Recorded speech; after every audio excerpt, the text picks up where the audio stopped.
سکتا ہے ان کے رستوں میں سے کوئی ایمان لے آئے، ان کے بہتر میں سے کوئی ایمان لے آئے۔ میرے بھائیوں بزرگوں، آپ صلی اللہ علیہ وسلم مکے میں اللہ کی وحدانیت کا اعلان اور کوشش لوگوں کو سمجھاتے رہے، بجھاتے رہے۔ محبت ہے، تیرے در و دیوار سے محبت، میں چھوڑ کے نہیں جانا چاہتا، لیکن میں تجھے چھوڑ کے جا رہا ہوں، تو مجھے بہت یاد آئے، میں تجھے بہت یاد کروں گا۔ اس طرح آزردہ ہو کے، رنجیدہ ہو کے، افسوس کے ساتھ جناب رسول اللہ صلی اللہ علیہ وسلم سید الاولین والآخرین، اللہ کے محبوب مکہ مکرمہ سے تشریف لے جائے۔ پھر مدینے میں جناب رسول اللہ صلی اللہ علیہ وسلم کے اوپر حملے کیے گئے، آپ نے ہمیشہ دفاعی لڑائی، دفاعی سمجھتے ہیں، اپنا دفاع کیا، اس کو کیا کہیں گے؟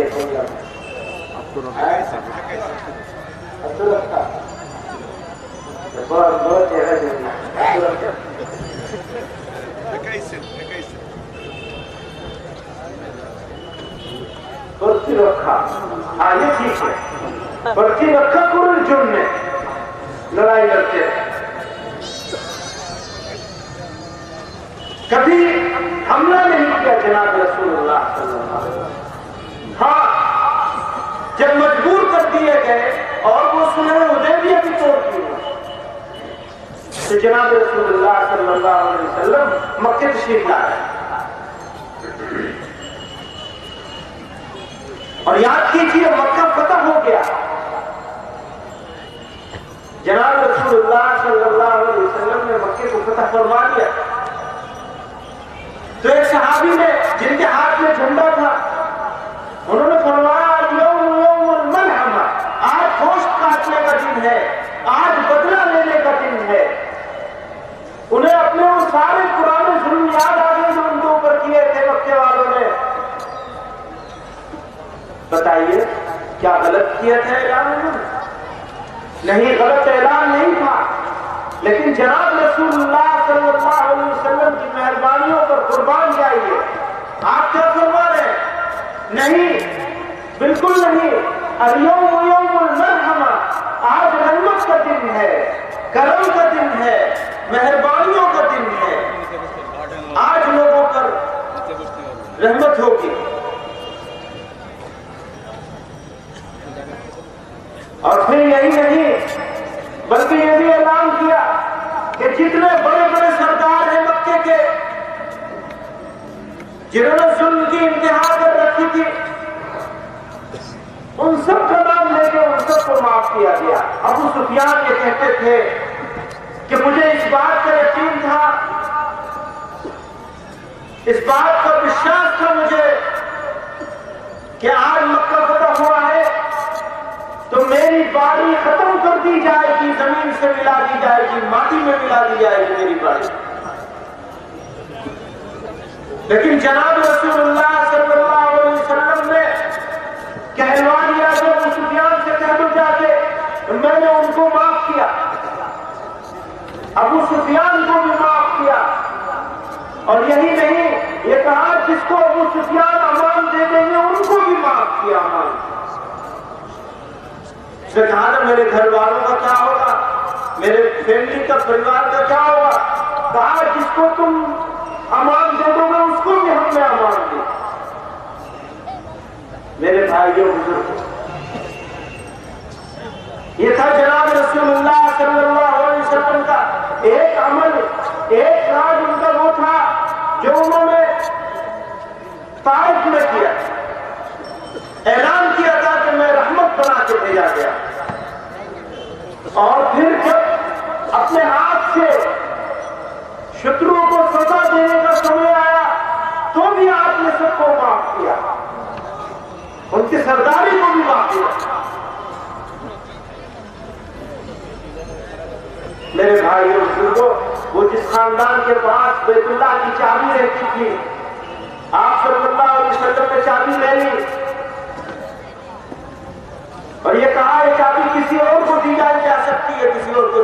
چاہیے، لیکن پھر واپس اسی خاندان کو واپس بھی،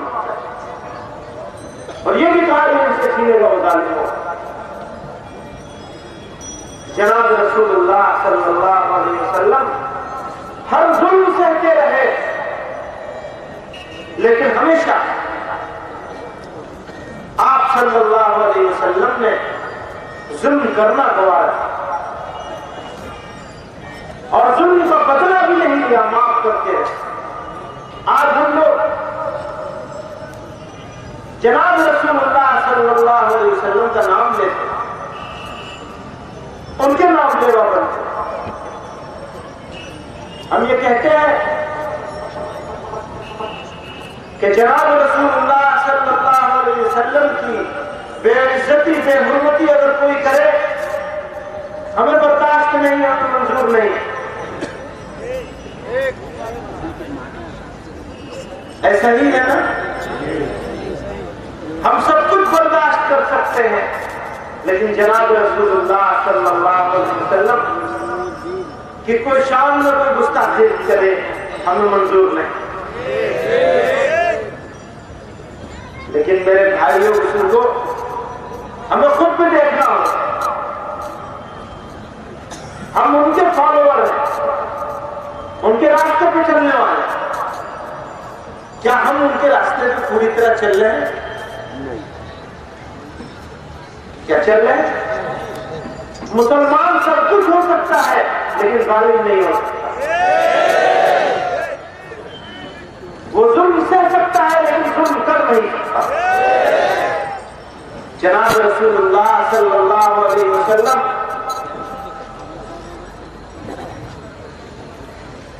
کی شان میں میرے نزدیک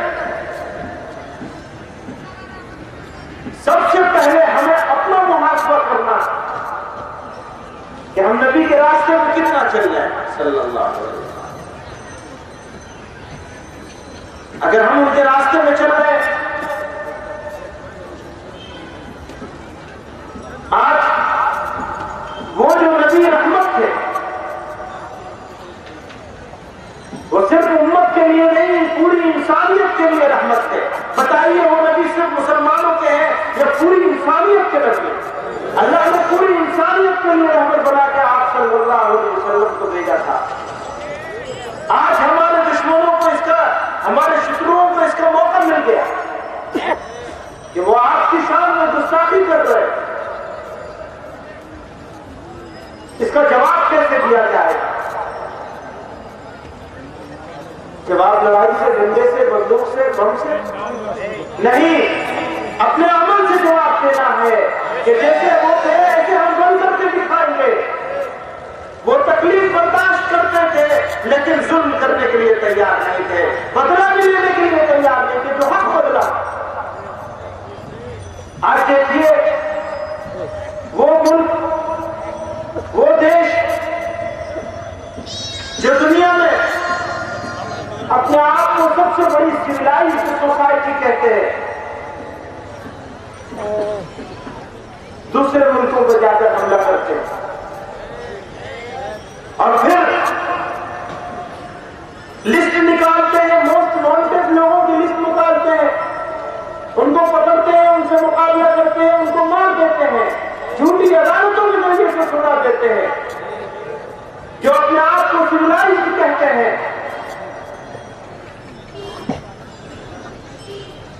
لیکن اب سے 1400-1500 سال پہلے ہمارے پیارے نبی صلی اللہ علیہ وسلم نے جتنے موسٹ وانٹیڈ تھے مکے کے، جتنے موسٹ وانٹیڈ بڑے سردار تھے، سب کو نہ صرف معاف کیا تھا بلکہ یہ حق بھی دیا تھا کہ تم جس کو معاف کر دو گے اس کو بھی معاف کر دو۔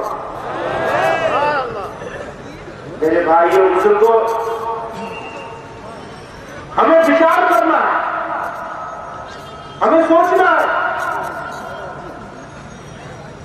کہ ہم جناب رسول اللہ صلی اللہ علیہ وسلم کے راستے پر اگر نہیں چلیں گے تو پھر نہ دنیا میں ہمیں عزت ملے گی نہ آخرت میں عزت ملے گی۔ مسلمانوں عزت کا اگر کوئی راستہ ہے تو صرف ایک راستہ ہے، وہ اللہ اور اس کے رسول صلی اللہ علیہ وسلم کی، ان کے احکامات کو ماننا۔ ان کے طریقے نبی صلی اللہ علیہ وسلم نے مکھ سے نہیں کہا، کر کے دکھایا، ہر چیز کر کے دکھایا۔ جیون کا کوئی حصہ، کوئی انگ ایسا نہیں جو جناب رسول اللہ صلی اللہ علیہ وسلم نے کر کے دکھایا۔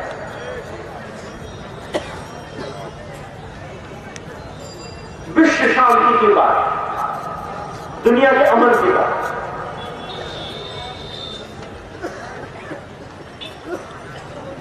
امن لانے کی کا دائرہ تو کس کا ہے؟ کس کا دائرہ؟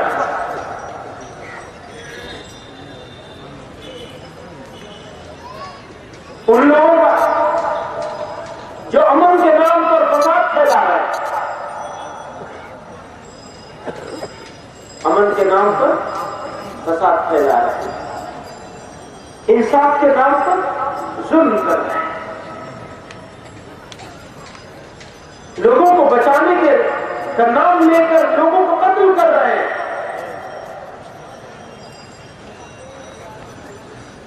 ہماری ماں بہنوں کو بیوہ بنایا جا رہا ہے، بچوں کو یتیم بنایا جا رہا ہے۔ ان کا دائرہ، یہ ہمارا دائرہ، ہماری ذمہ داری، کیسے پورا کریں گے اس ذمہ داری؟ میرے بھائیو بزرگوں، میرا دربھاگیہ یہ ہے کہ میں بنگلہ نہیں بول سکتا۔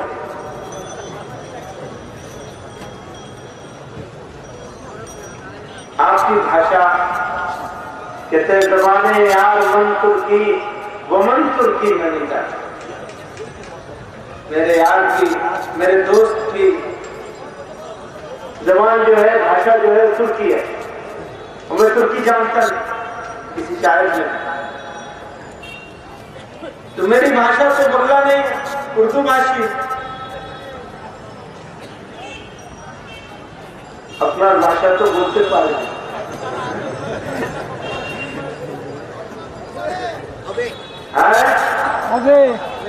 بجھتے پارے نہیں کیے، نماز ہو گئے نماز تو یہی ہوگی نا، کیا نماز کا نظام ہے؟ اچھا ترجمہ بھی ہو گئے، انواد ہو گئے۔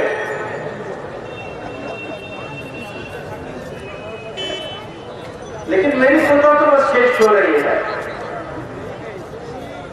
بیٹی کو تھا کرتے پارے نہیں کہ اس نے ہمیں مانوس بنا، اور مانوس کی ایسا بھی ٹھیک تھا، کوئی کمی نہیں، دیکھنے کے لیے چوک دی، بولنے کے لیے جب دیا، جبا ہے کوٹھا کرنے کے لیے،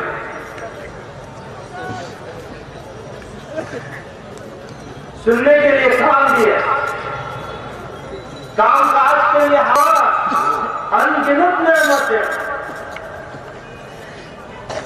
جن کی گننا نہیں کی جا سکتی،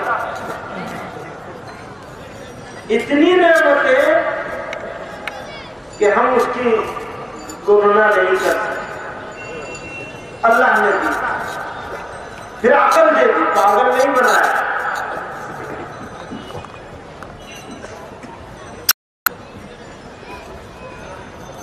اور یہ ساری نعمتیں دینے کے بعد ان نعمتوں کو مکمل فرمایا کہ ایمان آتا ہے، یدی ایمان نہیں میں نصیب ہوتا، مسلمان ماں باپ کے گھر پیدا نہیں کرتا، فری میں مل گیا نا ایمان، چیشٹا نہیں کرنی پڑی، قربانی نہیں دینی پڑی، ورنہ یاد کیجئے بلال حبشی کے ساتھ کیا کیا نہیں ہوا، عمار بن یاسر کے ساتھ کیا کیا نہیں ہوا، ان کی ماں تو شہید کر دی گئی حضرت سمیہ، اور اس طرح سے کہ ایک پاؤں ایک اونٹ میں اور دوسرا پاؤں دوسرے اونٹ میں، اور وہ ظالم یہ کہتے تھے کہ کہہ دو کہ خدا ایک نہیں ہے، لیکن وہ عظیم خاتون یہ کہتی رہی احد احد، وہ تو اکیلا ہے، وہ تو اکیلا ہے، بس اس کا کوئی ساتھی اور شریک نہیں۔ ایک اونٹ کو ایک طرف دوڑا دیا، دوسرے اونٹ کو دوسری طرف دوڑا دیا اور ظالموں نے شرمگاہ میں وہ نیزہ ڈھونڈ دیا. آپ کے جسم کے 2 ٹکڑے ہو گئے لیکن احد احد کہنا نہیں چھوڑا. حضرت سمیہ یہ اسلام کی پہلی شہید خاتون اور ہمیں تو فری میں مل گیا. مسلمان ہیں بس اس لیے کہ مسلمان ماں باپ کے گھر پیدا ہو گئے. مسلمان ہیں اس لیے ہمارا کیا کرتویہ ہے کیا دائرت ہے یہ ہمیں نہیں معلوم اور نہ معلوم کرنے کی چنتا ہے.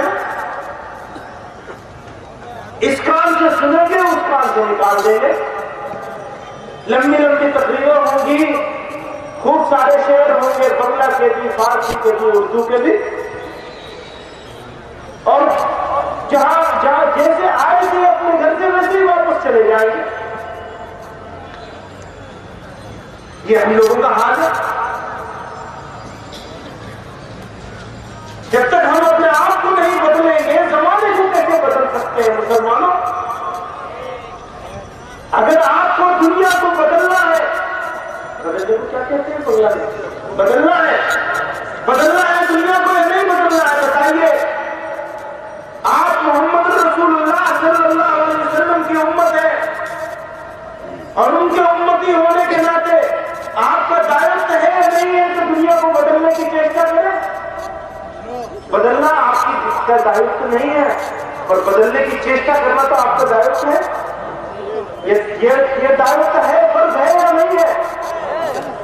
لیکن اس فرض کو جب تک ہم اور آپ اپنے آپ کو نہیں بدل لیں گے تب تک دوسرے کو کیسے بدل سکتے ہیں؟ اگر ہمیں جہاد کرنا ہے تو مسلمانوں اپنے آپ سے جہاد کرنا ہے, اپنے نفس سے جہاد کرنا ہے جو ہمارے مستقبل ہو گیا ہے.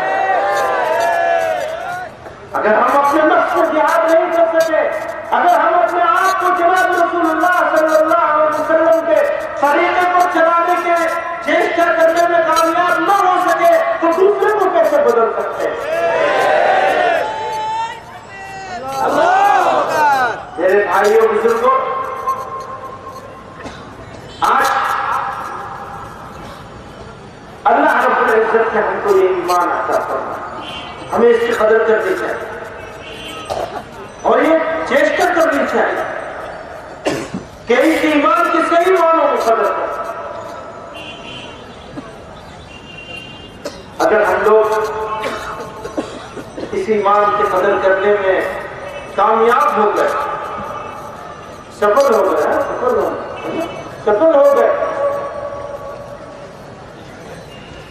تو ہمارا جیون کامیاب. یہ ایمان ایک آخری بات کہہ کر کے میں اپنی بات شیش کروں گا. ایک آخری کچھ ہمارے حضرت رحمت اللہ علیہ فرمایا کرتے تھے کہ ایمان تو گاچھ کی طرح ہوتا ہے. ایمان گاچھ کی طرح ہوتا ہے. اس کو پانی دو گے, شار دو گے, اس کی چنتا کرو گے تو یہ پھل دے گا, ہرا بھرا ہوگا, آپ کو لابھ ملے گا. آپ اس کو شار نہیں دو گے, پانی نہیں دو گے تو یہ سوکھنے لگے گا. اور اگر اس میں تیزاب ڈال دو گے, ایسڈ ڈال دو گے تو یہ سوکھ جائے. گناہ کرنا ایسڈ ڈالنے جیسا ہے, عمل نہ کرنا پانی نہ دینا اور شار نہ دینا جیسا ہے. آپ نماز نہیں پڑھتے, آپ روزے نہیں رکھتے, آپ اپنے لوگوں کا حق مارتے ہیں, آپ انصاف کی بات نہیں کرتے, آپ لوگوں کو پیسہ مار لیتے ہیں, آپ جب سامان بیچتے ہیں تو برابر نہیں تولتے, جھوٹ بول کے سامان بیچ دیتے ہیں, اس کے اندر کچھ چیز ملا دیتے ہیں, لوگوں کا حق مار لیتے ہیں, ماٹی باری میں دخل کر لیتے ہیں, کسی کو گالی دے دیتے ہیں, تھپڑ مار دیتے ہیں, بے عزت کر دیتے ہیں. آپ اپنے جیون کو اپنی مرضی کے مطابق بتا رہے ہیں, آپ عمل نہیں کرتے. اور گناہ کرنا گناہ ہونا یہ بھی انتر ہے. گناہ کرنا ایسا کہ گناہ کرتا رہے آپ ارادے کے ساتھ, اور گناہ ہو جانا بالکل الگ چیز ہے. ہر انسان سے گناہ ہوتا ہے تو اللہ تعالیٰ اس سے بچنے کی توفیق دے دیتے ہیں. لیکن جو انسان یہ ارادہ کر کے جان بوجھ کر گناہ کرتا ہے تو اس کے دل سے گناہ کا احساس بھی مٹ جاتا ہے. تو عمل نہ کرنا پانی نہ دینا اور شار نہ دینا جیسا ہے آج. اور گناہ کرنا کرتے رہنا, گناہ کی عادت ڈال لینا, یہ چنتا بھی نہیں کرنا کہ کون سا کام گناہ کا ہے کون سا گناہ کرے تو ایسا اعتقاد ڈالنا, ایسے ڈال دینا. تو اپنے ایمان کے ساتھ ہم لوگ خود دشمنی کر رہے ہیں, شترتا کر رہے ہیں, اپنے ایمان کو خطرے میں ڈال رہے ہیں. آپ صلی اللہ علیہ وسلم نے فرمایا جیسا جیون ویسی موت اور جیسی موت ویسی آپ. اللہ تعالیٰ ہم سب لوگوں کو اس ایمان کی چنتا کرنے کی توفیق عطا فرمائے, اس کی رکھا کرنے کی توفیق عطا کرے, اور ہم سب لوگوں کو جناب رسول اللہ صلی اللہ علیہ وسلم کے لیے عزت. مسلمان کو دیکھے کوئی تو یہ کہے کہ اچھا یہ مسلمان ہے, یہ محمد کے ماننے والے ہیں, یہ کبھی جھوٹے نہیں ہو سکتے. مسلمان کبھی مت کوٹھا نہیں کر سکتا, مسلمان کبھی انیائے نہیں کر سکتا. میں ایک قصہ سنا دوں گا بس 2-3 منٹ میں, یاد آ گیا. کاندھلے کے ایک مولانا صاحب تھے, مولانا غالباً مولانا ادریس نہیں, میرے ذہن سے نام نکل رہا ہے. ایک مولانا صاحب مسجد میں رہتے تھے, کچھ زیادہ کام نہیں کرتے تھے, کاندھلے کے رہنے والے تھے اور پانی پت کے قریب ایک گاؤں میں رہتے تھے. ایک ہندو اور ایک مسلمان کے بیچ میں جھگڑا ہوا. مسلمان کہتا تھا یہ میری جگہ ہے, ہندو کہتا تھا یہ میری جگہ ہے. گاؤں کے لوگ جانتے تھے کہ یہ ہندو کی جگہ مسلمان کی جگہ نہیں, لیکن اس مسلمان نے کہا اگر یہ جگہ مجھے مل جائے گی تو میں اس میں مسجد بنا دوں گا. یہ جگہ اگر مجھے تم لوگ میرا ساتھ دو, یہ جگہ ہندو سے چھین لیں گے اور میں نے قبضہ تو کر ہی لیا ہے اور یہاں مسجد بنا دیں گے. وہ مولانا صاحب دوسرے گاؤں میں رہتے تھے, قریب کے گاؤں میں, اس گاؤں میں نہیں رہتے تھے. وہ ہندو نے کورٹ میں کیس کر دیا, انگریز سے. مسلمان کو بلایا گیا اور جب مقدمے کی کارروائی شروع ہوئی تو جج صاحب نے ہندو سے پوچھا بھئی یہ تمہارا یہ معاملہ ہے, ان کا یہ معاملہ ہے, تم بتاؤ کیا کہنا چاہتے ہو. اس ہندو نے کہا کچھ نہیں کہنا چاہتا, ان کے ایک مولوی صاحب ہیں فلاں گاؤں رہتے ہیں, آپ ان کو بلا لیجیے مولوی صاحب. اگر وہ کہتے ہیں یہ جگہ مسلمان کی ہے تو میں اپنے پیچھے ہٹ جاؤں گا, اپنا دعویٰ واپس لے لوں گا جا کے اور کسی کو دے دینا. جس نے آرڈر کر دیا مولوی صاحب کو بلاؤ, مولوی صاحب نے انکار کر دیا, میں تو انگریز کا چہرہ نہیں دیکھتا. تو اب کیسے ہوگا, وہ تو انگریز کا مکھ نہیں دیکھنا چاہتے, مکھ بولیں گے, مکھوا بولیں گے, منہ نہیں دیکھنا چاہتے. تو انتظام کیا گیا کہ کرسی ان کے لیے جو لگائی جائے گی کرسی, یہ بھی انہوں نے شرط لگائی, کھڑے ہو کے بات نہیں کروں گا, بیٹھ کے کروں گا, جس بیٹھا رہے تو میں بھی بیٹھا رہوں گا. ان کے لیے جو کرسی لگائی گئی وہ اس کی ڈائریکشن دوسری طرف کرے گی, اور وہ آئے آ کر بیٹھ گئے. مسلمانوں نے ان کو جا کر بہت سمجھانے کی پہلے بھی کوشش کری, مسجد بنے گی. ان سے پوچھا گیا کہ یہ جگہ کس کی ہے. انہوں نے کہا کہ یہ جگہ تو کس کی ہے, ہندو آدمی مسلمانوں کے لیے. جج نے وہ فیصلہ کر دیا اور فیصلے کے آخر میں لکھا, یہ ریکارڈ میں موجود ہے کہ اب تک میں مسلمانوں کو دیکھتا تھا, آج میں نے اسلام دیکھا. سمجھ رہے مسلمان کا اور اسلام کا انتر سمجھ رہے. اسلام کچھ اور چیز ہے, مسلمان کچھ اور چیز. مسلمان نے خود اسلام کو جینا چھوڑ دیا. اسلام کی بدنامی کے لیے کسی شترو کی، کسی دشمن کی، کسی امریکہ کی ضرورت نہیں ہے. اسلام کی بدنامی کے لیے تو مسلمان ہی کافی. معاف کریے، تھوڑا کڑوی بات ہے، ایسی بات کہنی نہیں چاہیے. ہمیں فخر ہے مسلمانوں، بہت سارے اچھے کام بھی مسلمان کرتے ہیں. اللہ کا شکر ہے، یہ دنیا جب تک قائم ہے، جب تک مسلمان ہے دنیا میں، اللہ کا نام لینے والا جب تک دنیا میں ہے، تب تک دنیا مٹے گی نہیں، قیامت نہیں آئے گی. ہمارے لیے فخر کی بات ہے. اللہ نے ہمیں ایمان عطا فرمایا، لیکن جیسا اللہ ہمیں دیکھنا چاہتا ہے، جیسا اللہ کے رسول صلی اللہ علیہ وسلم نے ہمیں ہونے کو بتایا، ایسے ہم ہو نہیں پا رہے. ہمیں اس کے ہونے کی چنتا کرنی چاہیے، اس کی چیشٹا کرنی چاہیے. بہت مہربانی ہے، اس کا بڑا کرم ہے. ابھی بھی مسلمان بہت اچھے حالت میں ہیں، بہت اچھے ہیں. اس کا مطلب یہ مت سمجھیے کہ مسلمان کو سب کو برا کہا جا رہا ہے. لیکن ہمیں جب تک ہم اپنی کمی کو نہیں دیکھیں گے، تب تک اس کو دور کیسے کریں گے؟ ہمیں دور کرنے کی چنتا ہے، اس لیے ہم یہ بات کر رہے ہیں. اللہ تعالیٰ ہم سب لوگوں کو جناب رسول اللہ صلی اللہ علیہ وسلم کی سنتوں پر پوری طرح چلنے کی توفیق عطا فرمائے.